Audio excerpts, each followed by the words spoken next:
નમસ્કાર વિદ્યાર્થી મિત્રો, હું મિત્ર પ્રકાશ કણજરિયા યુટ્યુબમાં તમારું સ્વાગત કરું છું. મિત્રો, સૌથી પહેલાં તમારે આ ચેનલને સબસ્ક્રાઇબ કરી દેવાની છે, જેથી કરીને તમને એજ્યુકેશન અપડેટ પણ મળતી રહે. સાથે સાથે નીચે ડિસ્ક્રિપ્શન બોક્સમાં આ તમામ જે ક્લાસ છે, જે વિડીયો છે, મિત્રો કયા પ્રકારનું આપણે એડમિશન લેવું જોઈએ, તમામ ક્લાસ 100થી પણ વધારે ક્લાસ નીચે ડિસ્ક્રિપ્શન બોક્સમાં પ્લેલિસ્ટ છે, ત્યાં આગળ તમારે જોઈ લેવાની છે. મિત્રો, તો હવે સમજો મિત્રો, જે કંઈ પણ માહિતી છે સારામાં સારા પુસ્તિકાના આધારે તમને આપવાનો પ્રયાસ કરું છું. મિત્રો, કારણ કે આગળ આપણને માહિતીના અભાવના કારણે આપણે ખોટું પરિણામના આધારે આપણે ચોઈસ કરતા હોઈએ છીએ, જે આપણા માટે આપણે ભવિષ્યની 5 વર્ષ પછીની આપણે કારકિર્દી જોવાની છે અને પછી નક્કી કરવાનું છે કે આપણે કેવી ટ્રેન્ડ મુજબ ચાલવાનું છે. મિત્રો, તો સૌથી પહેલાં મિત્રો જુઓ કે શું છે ધોરણ 10 પછીની કારકિર્દી માટેના વિકલ્પો.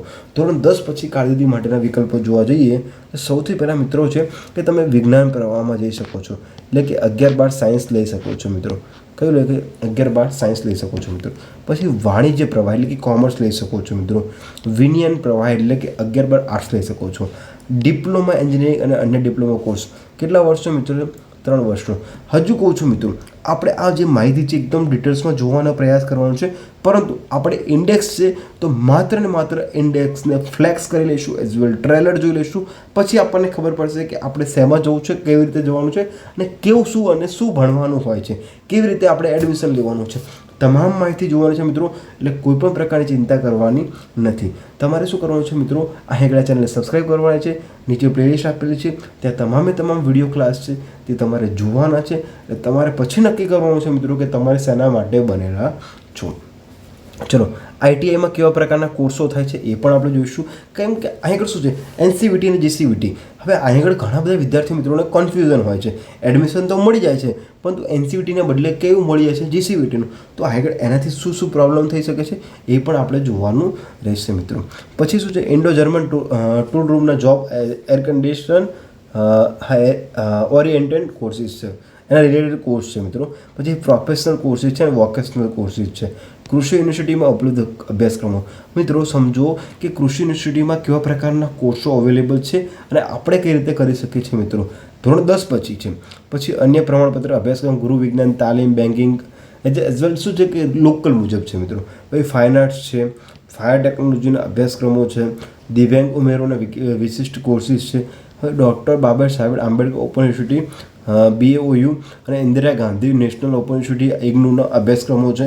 એટલે સમજો બેટા કે શું છે આગળ કે તમે 10 પછીને પછી ડિસ્ટન્સ લર્નિંગ કરી શકો છો.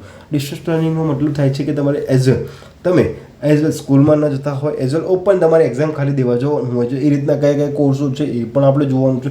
કેમ? કારણ કે આપણને માહિતીના અભાવના આધારે આપણે સમજી શકતા નથી. મિત્રો, પછી Gujarat state open school, GISO છે, નેશનલ ઓપન સ્કૂલ NIOS છે. પછી ધોરણ 10 પછીની સ્પર્ધાત્મક પરીક્ષા આપણે કેવી આપી શકીએ છીએ. હવે મિત્રો સમજો કે અહીં આપણને બધી વસ્તુની માહિતીની ખબર પડી ગઈ. હવે સમજો કે આપણે બધી માહિતીની ખબર તો પડી ગઈ છે, પરંતુ આ ડિટેલ્સમાં આપણે સમજવું પડશે કે કયા ધોરણ વિજ્ઞાન પ્રવાહ છે, એટલે કે સાયન્સ છે તો સાયન્સમાં કેટલા સબ્જેક્ટ ભણવાના હોય છે. એમાં પછી આપણે JEE પરીક્ષા છે, નીટ પરીક્ષા છે અને ગુજસેટ પરીક્ષા છે, તો એમાં આપણે કેવી રીતે અભ્યાસ કરવાનો હોય છે, એના આધારે આપણને એડમિશન ક્યાં મળશે, એ બધા જ પ્રકારના પ્રશ્નો હોય છે. બધી જ ડિટેલ્સમાં માહિતી આપણે મેળવવાની છે. મિત્રો, દરેક વિડીયો જોવાનો પ્રયાસ કરજો. મિત્રો, એકદમ નાના વિડીયો હશે, જેથી કરીને તમને કોઈ પણ પ્રકારનું કંટાળાજનક નહીં લાગે. કેમ કે મિત્રો, હું પણ એક વિદ્યાર્થી છું, તમારી જ જેવી ઘણા બધા વિદ્યાર્થીઓ મિત્રોના એઝ વેલ આપણે કહેવાય છે કે ઝુંડમાં જાળવવાનો પ્રયાસ કરતો હતો. પરંતુ જ્યારથી પણ મેં મારા સપનાને આધારે ડિસાઇડ કર્યું છે, એઝ વેલ મારું ટીચિંગ ડ્રીમ હતું, તો મેં ટીચિંગ જ ફિલ્ડ પસંદ કરી છે. 5 વર્ષ જોબ શરૂ કર્યા બાદ મેં એઝ વેલ ટીચિંગ જોબ શરૂ કરી છે. તો એનો મતલબ એમ છે મિત્રો કે જ્યારે પણ જે પણ તમને ગમતું હોય એ ફર્સ્ટ વન ચોઈસ રાખવાની છે. કેમ? કારણ કે માર્કના આધારે ક્યારે પણ ડિસાઇડ કરવાનું નથી કે આપણે કયો કોર્સ લેવાનો છે. મિત્રો, ઓકે, ધારો કે વિજ્ઞાનમાં 94 માર્ક આવે અને ગણિતમાં પણ 94 માર્ક આવતા હોય અને મેથેમેટિક્સ એઝ વેલ બેઝિક હોય તો સ્ટાન્ડર્ડ કોઈ પણ માર્ક હોય, આપણે કોઈ ડિસાઇડ કરતું નથી કે સાયન્સ લેવું જોઈએ કે કોમર્સ લેવું જોઈએ કે આર્ટ્સ લેવું જોઈએ.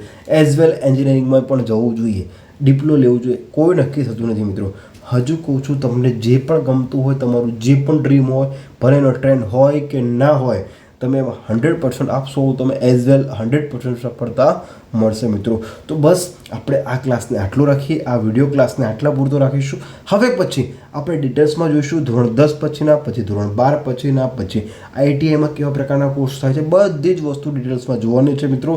તો પ્લીઝ રિક્વેસ્ટ કરું છું, સારામાં સારા માર્ગદર્શન પુસ્તિકા આધારે તમને સમજાવવાનો પ્રયાસ કરું છું.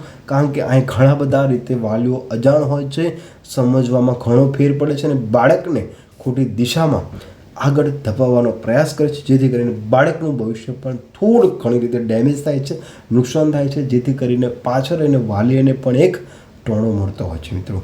તો મળીએ નવા ક્લાસમાં, નવું કંઈક શીખીશું મિત્રો. તો આ ચેનલને સબસ્ક્રાઈબ કરો, તમારા બધા જ વિદ્યાર્થી મિત્રોને મોકલો, વાલીઓને પણ મોકલો, જેથી કરીને ખબર પડે કે શું આપણે એક નવી દિશામાં નવું કંઈક માહિતી મેળવી શકીએ છીએ અને નવી સફળતાના શિખર તરફ જઈ શકીએ છીએ મિત્રો.